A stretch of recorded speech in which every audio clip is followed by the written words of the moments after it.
DIY enthusiasts ever dreamed of building your own sports car from scratch? First things first, let's talk about the planning phase. Start by doing extensive research. Are you going for a classic roadster or a sleek modern racer?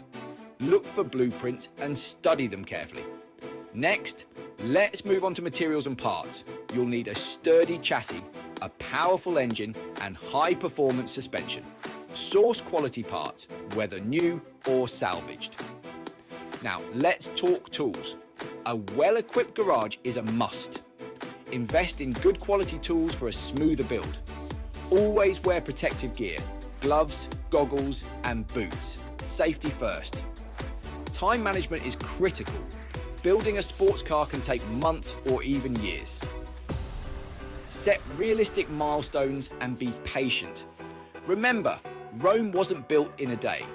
Don't be discouraged if you're a beginner. There are countless resources available. Join a community for support and advice. Finally, let's talk budget.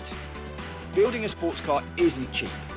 Budget for parts, tools, and unexpected expenses. So there you have it. Ready to hit the garage? Let's get building.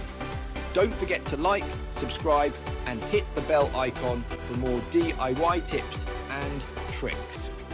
Thanks for watching. MySpec is an app for vehicle customizers and enthusiasts to showcase, view vehicles, and chat. Find the best events from all over the globe and win great prizes. Download it today from the app stores. And hey, don't forget to like, subscribe, and share.